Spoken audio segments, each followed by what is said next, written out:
Kita na si General Torre, hinihila yung abogado. Standard procedure po ba ito ng PNP? Bakit mo kinakaladkad yung abogado? Hindi ba karapatan ng isang akusado, arestado na magkaroon ng abogado? Bakit ayaw ninyong palapitin yung abogado? Gabi na ho yun, ma'am. That's already the time that I'm forcing everyone to board the plane. I'm already forcing the former president to board the plane, ma'am. Tapos na yung napakarami ng optics sa kanilang ginawa dyan, ma'am. And, interesting use po of force. You were forcing them. Yes, so you admit you forced them. You use violence. I have to because they won't go with us voluntarily, ma'am. So I have tried all the lahat ng pakiusap ay ginawa na namin buong araw. Sa dinami-dami ng pulis, ang tanda-tanda na, may sakit pa. Sa palagay mo, masisindak pa yun o kaya bang lumaban nun? In fairness to the President, ma'am, after I handcuffed E.S. Mijaldea and told Attorney Delgado that he's the next one to be handcuffed and boarded on the bus, the former President actually acceded and said, sige na, alis na tayo. And you saw that on video. Well, nakita namin, diba, hinihila mo yung upuan. Hindi ba dapat, talagang General Torre, kailangan makinig ka doon sa sinasabi ng abogado? Di ba karapatan nun? I have already arrested, I even arrested E.S. Mijaldea, ma'am, for obstruction of justice and placed handcuffs on him. That was already the last parts because masyado ng gabi, aabutin na kami ng umaga din, ma'am. Ilang oras na? 2 oras pa lang. Ikalalanding lang ng Hong Kong ng alas 10, alas 12 pa lang to. 12 hours, ma'am. Kaya nga, anong oras to? Kasi mga sabi mo kanina, 10 o'clock. Mga 8 o'clock yan, ma'am. Yung kay Delgra. O, anong oras na yun? Mga 8 o'clock yan, ma'am. Sa umaga na yan? Gabi. 7 o'clock, 8 o'clock ng gabi na yan, ma'am. 8 a.m. Ay, 8 p.m. Yes, gano'ng katagal na yon? 10 hours, ma'am. 9 hours. Naka 9 to 10 hours na. So, sa palagay mo, si former president had sufficient chance to challenge na the validity of the arrest. So, sinasabi ninyo na 9 to 10 hours na yan. Kasi nakuha niya yung warrant nung alas 12 mahigit. Hating gabi lampas, ano? Tapos... Tanghali, ma'am. Tanghali, ma'am. Niya nakuha ang warrant. Okay. Tapos, tumagal pa sila ng ilang oras? 11 hours. Ng 11 hours, sinasabi po ninyo? Yes, ma'am. They attended to serve the warrant when they disembarked. They asked that it be deferred until they reached 250. Upon reaching 250, they asked for some refreshments and they cooled down. Upon being more calm and after conferring with their lawyers, the warrant of arrest was served in toto, in full, and their rights were read. So sa tingin ninyo, itong 9 to 10 hours sapat na para sa isang pangkaraniwang tao na makakuha ng sariling abogado, tapos i-check yung kanyang warrant, pagkatapos mag-draft, mag-file ng maayos na petisyon ng habeas corpus. Ganun ba yun? Ma'am, you must, I think the record showed that there were 3 lawyers with him in conference with him during the entire time. Attorney Delgra. Paano makakapag-file yun? Gabing-gabi na, hindi naman court hours. They had filed a case of a TRO with the Supreme Court. They tried their legal remedy. It was duly recorded and there was no TRO given by the court, ma'am. So, ma'am, just to be clear, they had their chance to seek legal remedy as shown by the actions of their lawyers by approaching the Supreme Court. So there was no due process denied, ma'am. Siguro sasabihin ko at tatanungin ko kay Attorney Medina, ang ating constitutionalist po rito, masasabi ba natin na nabigyan si PRRD ng sapat na pagkakataon para alamin itong validity ng kanyang, yung katotohanan ng kanyang pag-aaresto? Ilang oras ba yung sinasabi natin na sufficient time, yung sapat na panahon? Thank you, Madam Chair. Just to clarify, I will just be consistent with the opinion that I posted that there was no reasonable opportunity. That is not to denigrate or cast aspersion on the character or competence of our officials. And also, I have very limited facts when I wrote the opinion. But just as a comparison, if you filed an extrajudicial proceeding, if you will file a petition, the court will order the arrest. The subject of the arrest will have the opportunity to answer, and then the court will have the opportunity also present evidence. The court will have the opportunity to weigh the evidence, and then issue the ruling. For example, in the case of Mark Jimenez, he had more or less over a year to dispute his extradition. So if that would be the standard, that might be considered reasonable opportunity to be heard. So yung sinasabi nila na naka-10 oras na nag-iintay, talagang panay pa rin ang tutol, hindi sapat na panahon yun. Kasi magpipila ka pa ng kaso, magdadraft ka pa ng petition, dadalhin mo pa. Hindi po ba? So hindi pa rin sapat kahit sabihin natin matagal sila nandun sa airport? I will just be consistent with what I wrote, Your Honor. My initial view was yes, 6 hours, office hours, or less, 5 hours, to seek relief from the courts may not be characterized as reasonable opportunity to be heard. Of course, that is disputable. That's just my personal opinion with limited facts. I'm sure the officers concerned have good reasons, and that can easily be disputed in court. Thank you. Yes, para sa amin medyo mabigat nga yung 4-5 oras na bukas ang korte, no? Kasi hindi naman pwede yung hating gabi at hindi naman bukas pa. Talagang alam natin itong mga extradition at kung ano-ano pa, talagang taon-taon yan tumatagal. Hindi oras-oras kahit naiinip na tayo. Kahit sinasabi ni General Torre, nakakapikon na yung optics nila. Kung ano-ano nang ginagawa, kinakailangan pa rin binibigyan natin ng pagkakataon. So sa palagay mo, ilang oras ba dapat? Kasi hindi naman bukas ang korte nun, hindi naman office hours eh. Yes, Senator Cayetano po. No, Madam Chair, konting latitude lang from SOJ because kanina we agreed to disagree already, and kaya nga ang appeal ko sa kanya to make rules kung ano ang reasonable time. And since my wife is a mayor and I was speaker and DFA secretary before, I do understand from the enforcement point of view, di ba? Sa police, sir.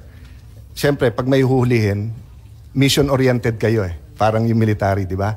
Ang mission nyo, ma-arrest, di ba? But that's why nga, meron kang Solgen, meron kang SOJ, meron DILG. So ang viewpoint ng DILG, ng police, ng NBI, halimbawa, hulihin at ma-return yung warrant successfully, di ba? But even si E.S. Miguel Dia, who, remember, he was, you can call it a vacation or a working trip in Hong Kong, na rally, sinamahan lang, didn't expect a 20-hour flight, didn't expect to do all of this. And he only saw the president, former president, an hour before he appeared before ICC, and hindi naman niya alam yung rules ng ICC, etc. So ito ang sinabi niya, di ba?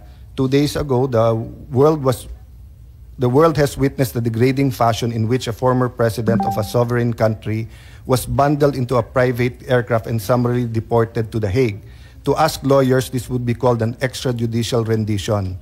To the less inclined, it was pure and simple kidnapping. My client was denied all access to the legal recourse in the country of citizenship, and this all in the nature of political score setting. So I won't read the score setting, etc. Alam naman natin lahat, but just to go down, ito, sabi niya, so 1, 2, 3, 4. On the 5th paragraph, I have not been able to explain to him what the prosecution requested when seeking the issuance of arrest warrant.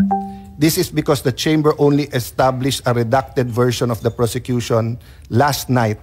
Other than to identify myself, my client is not able to contribute anything to this hearing. I cannot speak for former E.S. Miguel Dia. Ang impression lang, at least sa internet at sa amin, I talked to him. He's the only one I talked to. I haven't talked to the Vice President since 2018 or 2019. I saw President Duterte, parang 2022 pa, I'm not sure, no? But ang point ko, Tama-tama nung may kinakamusta ako dun sa Netherlands, katabi niya si ES, ang sinabi lang niya sa akin at that time, wala sa ospital, pinangako sa amin dalhin sa ospital, pumunta kami dito sa center, detention, wala daw Rodrigo Duterte or President Rodrigo Duterte. 30 minutes later naman after I talked to him, it was on the news, so that's all public record. So I haven't talked to him, so I don't know kung ano yung stand niya. But I did hear SILG say that nakatape naman lahat to. So I'm not going to ask you to produce it now dahil may court dates pa kayo, but at the right time, just for the committee's accuracy and to be precise in our findings, yun nga, if there are parts na ibigay nyo where sinasabi at pinapakita yung warrant, ano yung warrant, or a copy of what he showed. I'm just saying that we will go back and forth kasi consistent Sir, naman kanina pa. Yes, we have a picture here if we can show Okay. you. But maybe General Torre can approach Yeah. and share No, the picture. sa committee or after, or if you want to show. Point ko lang, factually, consistent naman kayo kanina pa na pinakita, hindi doon sa 250, di ba? We're just going back and forth. So I just wanted to escape that. And then I don't know what their lawyers are saying na hindi pinakita. Okay, so, but thank you for that, SLG. So, yung last point ko nga kay Attorney Alexis, in the form of a few questions. Sir, does the quality of your petition to the court matter? In terms of due process and satisfying reasonable manner that the accused was given the opportunity to seek legal remedies. You mean to say, Your Honor, you think of due process, the petitioner should have enough time to come up with a quality petition? Well, quality lawyers, because if I'm consulting an immigration lawyer for a criminal, I don't know the practice of E.S. Miguel Dia. Well, at the last 6 years, I do know that he was E.S. In his younger years, he was my dad's partner before nag-iba-ibang law office. Parang hindi ko alam kung litigation or labor eh.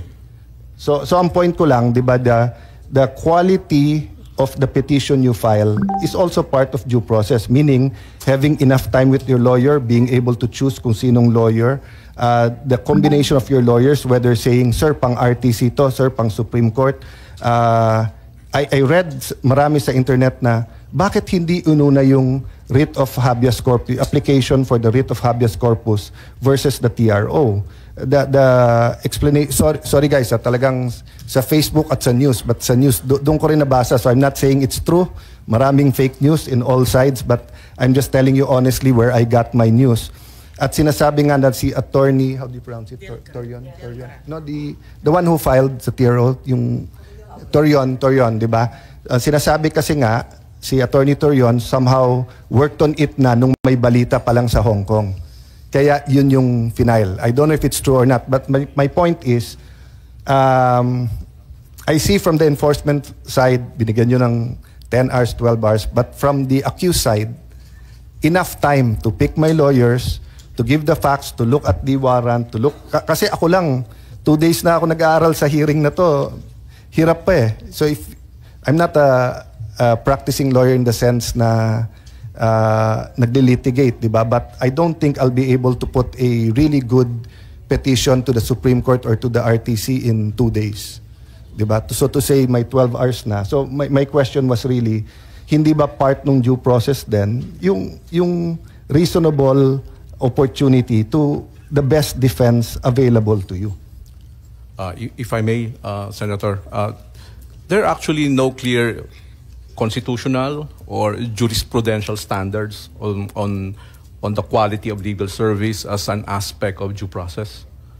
But it's arguable that the quality, the opportunity to get quality legal service, the opportunity to get to submit a quality legal work should be should be also part of the guarantee of reasonable opportunity to be heard of due process. So personally, I would agree, but unfortunately, it's still something that should be argued po. Maraming salamat. Sige. I just wanted to make the point na for me, yung part ng due process doon is yung best defense available sa kanya is made available precisely. Because if you will dictate to me ano defense ko, problema yon, di ba? So, kung titignan mo sa Hague, so hindi nila pwede pang question dun sa unang hearing, let me just call it unang hearing, yung jurisdiction, yung pagpunta doon, and then September pa. Dito, unless you're caught in flagrante delicto and unless i-inquest ka, a number of days ang ibibigay ng fiscal, tapos sasagutin ng abogado mo. So mahaba pang proseso bago ka, and that's for simple cases, for theft, etc. Lalo pagka for murder. And even sa inquest, may time na binibigay na papakawalan mo. So I just wanted to make that point na ibang-iba. And just an observation, Madam Chair, dito po sa information on the surrender and transfer, nakalagay kasi dito, number 14, the ICC representative informed Mr. Duterte the next step that would be followed, that he's going to be transferred to the ICC detention center by the Dutch authorities. He was informed that he was being arrested in the implementation of ICC warrant for arrest, that he was informed he will be checked by medical professionals. He was informed he has the right to receive family visits. He was informed that his first appearance will take place soon. He was informed he would be taken to a hospital. He was informed he would receive a folder at the detention center with his rights and information on the next procedural step, no? And then si E.S. Miguel Dia, ang sinabi niya, what did he say about the, sinabi niya the next day pa, or? Hindi, may sinabi siya after the hearing, di ba? Wala para yung charges. Oo, na basically na hindi pa nila alam yung charges. So again, tama si SOJ na iba sistema nila. They, for all we know, they were following their system. But that's my point. Yeah. Iba sistema nila sa atin. And we subjected not only an ordinary Filipino citizen, but a former president to that. So parang on trial din tayo doon. So, I'll defer back to you, Madam Chair, but later I have some questions on fact. Yes, sa news footage, naipakita rin na si former president was checked by medical doctors. Kaya lang, ang sabi, hindi naman doktor ni presidente yon. Is it not under the PNP standard operating procedures na yung arestado may karapatan humingi ng doktor ng kanilang sariling doktor, yung independent and competent doctor of their own choice, ang sabi sa inyong standard operation procedure noong 2012, di ba itong kinikilala ng kapulisan natin? Ma'am, he has doctors who came over, and I believe they are from Cardinal Santos. We offered also the services of the PNP doctors, and we also offered the services of the post-hospital doctors there on the Philippine Air Force. Hindi, pero ang mahalaga, yung doktor na talagang doktor niya. Yes, ma'am. They came from the Cardinal Santos. Is their doctors. What they are actually asking, they even asked for ECG, and the ECG came. That was very, very different from the ordinary Filipinos. And they're asking for, I think, executive checkup. That's one thing that we did not accede to. Ang sinasabi Madam Chair, ninyo, if I may. Po? Yes, Senator Jinggoy. So, walang katotohanan doon sa sinasabi na hindi ninyo pinagbigyan yung sarili niyang doktor? No, ma'am. Not true, ma'am. Okay. They requested a doctor. The doctors arrived. He was given an ECG. Subsequently, they asked Ms. Hanilet, the common law partner of the former president, for a list of his prescribed medicines. She declined. We asked a rundown of his pre-existing medical conditions. She declined. We asked what allergies he had. She declined. We asked that she board the flight with him going to The Hague. She declined. So all those rights accorded to him were given, and the doctor was given, and we tried to extract as much information as possible, but they all declined. Okay, Senator Jinggoy, I believe that Secretary John Vic said that these were untrue, that this was all fake news, that in fact his rights were honored, and in fact they provided an ECG which is above and beyond the usual practice. Yes, Senator Estrada, please. Thank you, Madam Chair. Let it be known that I am not protecting or I am not defending anyone, much less the former president of the Republic of the Philippines, President Duterte, since I am an ally of this administration led by President Bongbong Marcos, and at the same time a friend of Vice President Inday Sara Duterte. Now, since you've been asking questions addressed to Gerald Torre, may I ask Gerald Torre, how did you think did you handle the arrest of former President Duterte properly? Yes, sir. I do, sir. It's proper. It was proper. But when I saw the video, it was really, for me as a citizen of this country, it was really unbelievable. It was a very, very big disappointment. Because I can relate, General. Because when we were arrested way back 2001, together with my father, the same thing happened. All right, we were in the wee hours of the morning. We were the policemen barged in our hospital room at the Veterans Memorial Hospital. They were arresting us. They wanted us to be transferred to another detention cell because after the May 1 siege, at ano sabi ng mga police? Kalad ka rin na yan mga yan pag ayaw sumama. At the same time, when I saw the video, parang nag-flashback sa akin yung ginawa ng mga kapulisan ng araw sa amin. At ang sabi mo, hihilahin ko yan. Is that what you said, Gerald Torre? Sir, it's already all optics and tactics already because it's already. No, I am asking you. Did you say that? Hihilahin ko. Yes, sir. And I actually made good of it, sir. No. What prompted you to say that? Sir, I made good of it, sir. Sabi ko, sir, hihilain ko yan. And I went back to AS Medialdea, handcuff him. Bakit mo nga sinasabi? You know, your statements based on the video may reflect the PNP as an institution. Baka sabihin lahat ng ating mga kababayan, ganyan pala yung mga pulis. Masyadong wala man lang respeto sa matanda, sa isang dating pangulo. Ganon din ang ginawa sa amin eh. Can you justify why you said that hihilahin ko yan? Nakita ko si dating Pangulong Duterte, di naman lumalaban. What prompted you to say that? Mr. Senator, respectfully, the threat of hihilahin ko na yan was not towards the president, the former president. It was ensued after a heated argument between his counsel and General Torre. In no way was the former president threatened with bodily harm. Yes. Who was addressing the sinong sinasabihan ni General Torre? Was it the lawyer or was it the former President Duterte? Lawyer, sir, Attorney Medialdea. And actually, sir, after that, I actually went back to him, placed handcuff on him after reading him his rights and arrested him for obstruction of justice. And after that, sir, I brought him to the bus and came back again and told Attorney Delgra he's next. And again, sir, I will reiterate all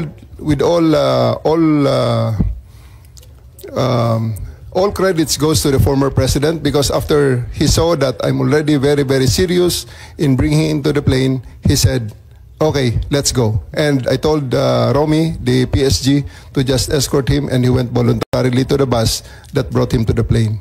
Sisingit lang ako Senator Jinggoy. Kasi binabasa ko dito yung standard operating ng PNP. Ang liwaliwanag naman eh. No torture, no force, no violence, threat, intimidation, or other means to vitiate the free will to be used against the arrested person. Di the more so, yung mga kasamahan ng arestado. Sabi mo nga, ikaw na nag-admit forcefully. Talagang you used force. Bawal po yun. Ma'am, it is... I placed ES Medialdea under arrest for obstruction of justice. Sabi nga ni Senator Jinggoy, hihilain mo pa. Yes, ma'am. I did because I have to get into their heads to make them to make it very, very clear to them that we are already very, very serious O, of tama loading nga. the President to Oo the naman, plane. General, pinapaliwanag mo, pero bawal ang paggagamit ng dahas, ng pananakot, Ma'am, ng just to be clear. intimidation, or any other means. Ang liwanag nasa kapulisan yan Just to be clear, operationally, there was obstruction of justice. It was the decision call of General Torre to place him under arrest for obstruction of justice. Now let us separate what happened to the President. You're talking about Attorney Medialdea. Yes, ma'am. Paano yung iba? No one else was armed, ma'am. Yung attorney. No, wait. Yung abogado. If I may, Senator Amy. Yes. Madam Chair. Ayan. Sino yung kinaladkad nung isang pulis? Yung security na nakaitim. I think it was General Torre na hinila yung isang abogado. Dalawa yun yung abogado, hinila yung upuan, di ba? Tapos yung nakaitim na CQ, kinaladkad din. Si Attorney Delgra, sir, because he is next to be arrested. And because of that, the former President PRRD saw that I'm already that serious. And he said, he prevented the situation from further deteriorating and escalating. So he said, let's go. Isn't he entitled to a counsel of his choice, General? Yes, sir. For 12 hours, he was there. Oh. Can't he speak to his client? Bigla niyo na lang... They are there for 12 hours, sir, speaking to each other. Ano? They are there for 12 hours speaking to each other, sir. One more thing that I noticed in the video, no? Ang sabi ni PRRD, papasukin niyo yung anak ko. Abogada siya. At ang sinabi mo, hindi ko siya papapasukin. Why not, Gerald Torre? That is a decision. That is my call, sir. That is my decision. Considering that he had already been assisted by 3 lawyers all throughout that time, sir. And gabi na ho yun, sir. The request was made at around mga 9 o'clock na, sir. 11 hours Gerald after Torre, ganito, the first arrest. Tanggalin mo na yung titulo ni Inday Sara. Kalimutan mo na siya na Vice President siya. Pagpalagay natin hindi siya Vice President. She is an immediate member of the family. Nung kami po ay nakakulong, ang immediate members of the family, 24 hours pwede bumisita sa amin, nakakulong kami. Ito hindi pa nakakulong. Anak ito. Bakit hindi niyo pinapasok?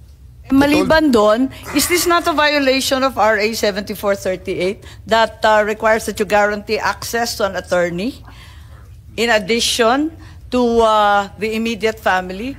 The President also said na yung anak niya, yung babae, abogado ko yun, papasukin nyo. Hindi nyo pinapasok. Abogado yun eh. Actually, sir, first to answer the question of Senator Estrada, sir.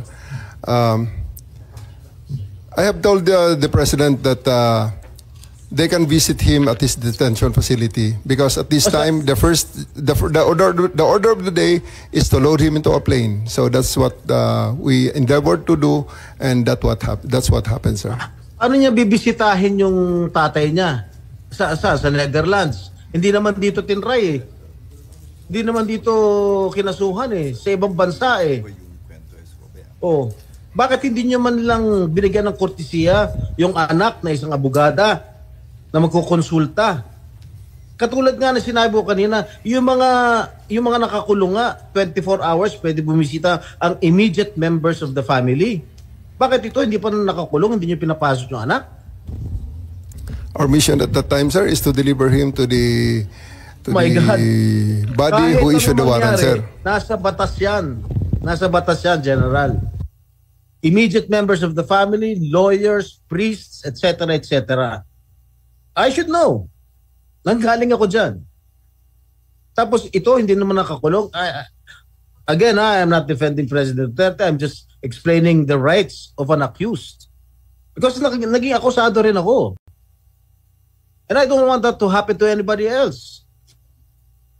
Dapat naman nagbigay kayo ng konting kortesiya o respeto man lang sa mga dating presidente dahil naranasan namin yan. Nung kinulong po yung tatay ko, ganun din. Kawalang respeto ang mga pulis sa amin.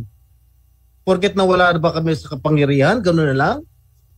Matanong ko naman sa'yo, General, wag naman po sana mangyari, God forbid, sa pag sinapit ng ni president sumapit ng ganitong sitwasyon si Presidente Marcos, gagawin mo rin ba 'yon sa kanya?